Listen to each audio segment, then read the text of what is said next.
Class ছুটি ছিল, এই জন্য কয়েকদিন বাসায় এসে তারপর এখন আবার বাড়িতে চলে যেতে হবে, কারণ আমার পরীক্ষার ডেট দিয়ে দিয়েছে। এই জন্য চলে যাব আবার।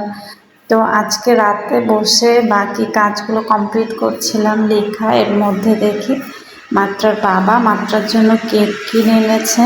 মাত্রার আর কোনো খাবার হোক বা না হোক, কেকটা তার লাগবেই, কারণ সে অনেক বেশি একজন কেক লাভার, কেক খেতে খুব পছন্দ করে।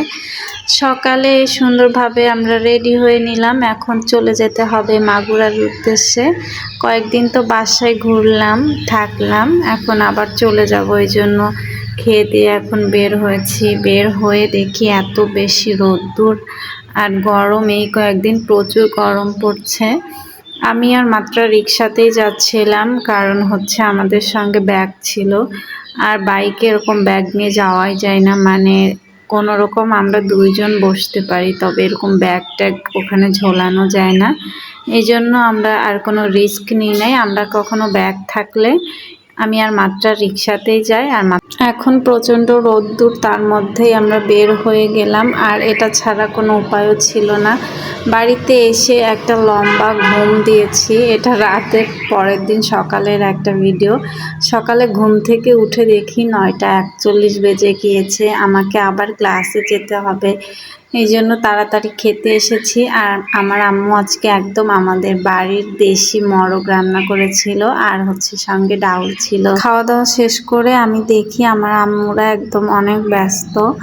এই যে বাড়িতে কাঠ একদম ভরে গিয়েছে, এগুলা দিয়ে বাড়ির কিছু ফার্নিচার বানাবে, আর আমাকে তো তাড়াতাড়ি চলে যেতে হবে। এই জন্য আমি আবার আম্মুকে ডাকতে গেলাম যেন মাত্রাকে নেয়, এই সুযোগে আমি চলে যাব। এরপর ক্লাস করে এসে এর মধ্যে মাত্রার বাবা এসেছে।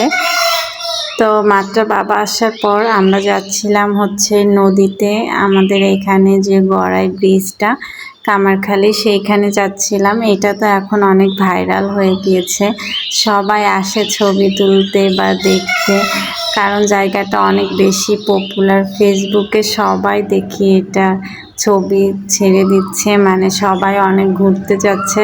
আমরা যখন গিয়েছি তখনও অনেক লোকজন ছিল। আজকে আমি যাচ্ছিলাম, সঙ্গে মাত্রাকে নিয়েছি, আর আমার বোন ছিল একটা, চাচাতো বোন, ওকে নিয়ে যাচ্ছিলাম। আমরা সবাই আজকে কষ্ট করে হলেও বাইকে যাচ্ছিলাম, কারণ সেরকম রাস্তায় গাড়ি পাচ্ছিলাম না। এই জন্য বাধ্য হয়ে সবাই কষ্ট করে চেপে বসে তারপর এখন চলে এসেছি। এই যে আস্তে আস্তে কিন্তু আসা হয়েই গিয়েছে, তবে আমরা অনেকটা টেনশনে ছিলাম যে পুলিশ থাকতে পারে, কারণ এই যে 3জন নেওয়া তো যাবে না। এখন আমরা আসলাম, যেহেতু কোনো সমস্যা হয় নাই। আর এরকম রোদ্দুর ছিল, আর আজকে এখন আমরা যখন বের হয়েছি তখন অবশ্য বিকালের পরে সন্ধ্যা প্রায় এরকম টাইম ছিল, তারপরেও অনেক গরম ছিল, কিন্তু নদীতে এসে বেশ ভালো লাগছিল, কারণ এইখানে অনেক ঠান্ডা বাতাস ছিল। এর মধ্যে বাইকে বসতেও শান্তি লাগে, গরমের মধ্যে মনে হয় সব সময় বাইকে উঠে বসে থাকি। আজকে আমি ভেবেছিলাম যে মাত্রাকে না নিয়ে আসবো, তারপরেও মাত্রাকে নিয়ে আসলাম, যদিও ও কিন্তু ঘুমিয়েছিল। আমি ওকে ঘুম থেকে উঠে তারপরে এনেছি, কারণ আমার মনে হচ্ছিল ও এমনিতেও ঘুরতে পছন্দ করে, তারপর না নিয়ে আসলে আমার একটু খারাপ লাগতো। এই জন্য ওকে জাগিয়ে নিয়ে এসেছি ঘুম থেকে। আর আজকে কিন্তু আমি শাড়ি পরেছিলাম, ওকে যে ঘুম থেকে উঠিয়েছি এই জন্য ওর মেজাজটা বেশি ভালো ছিল না। তারপর ও অনেক বিরক্ত করেছে, ও শাড়ি পরতে চাচ্ছিল, আমি শাড়ি পরেছি এই জন্য। পরেও আমি আমাদের বাড়িতে ওর জন্য একটা শাড়ি রেখে গিয়েছিলাম, ওইটাই পরিয়ে নিয়ে গিয়েছিলাম ওকে। ওই যে এখন ওর বাবা ছবি তুলছে।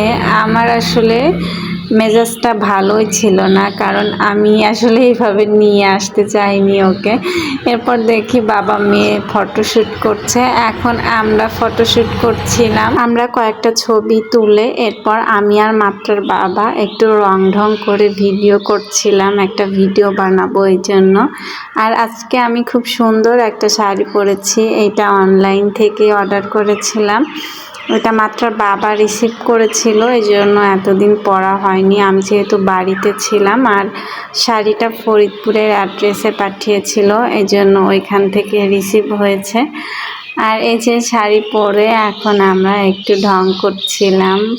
আর এটা মাত্রার জন্য ঈদে যে খোপাটা কিনেছি সেটাই আসার সময় মাত্রার বাবার পকেটে ঢুকিয়ে দিয়েছি, যেন আমার খোপায় ফুল এরকম বেঁধে দিবে, সেটার একটা ভিডিও নিব। আসলে সবটাই বুঝিয়ে সুঝিয়ে তারপর করতে হয়, কারণ হচ্ছে আগে থেকে প্রি প্ল্যানিং করে তারপরে যাওয়া হয়েছিল, কারণ আমার ইচ্ছা ছিল নদীতে যেয়ে এরকম একটা ভিডিও করব।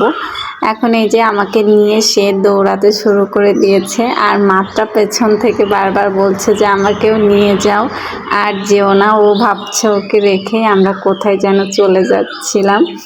এরপর আমরা এখানে একটু দৌড়াদৌড়ি করে বাসায় ফিরে এসেছি। আর এই হচ্ছে আমার সেই শাড়িটা, এই শাড়িটাই পরেছিলাম আজকে। আল্লাহ হাফেজ সবাইকে।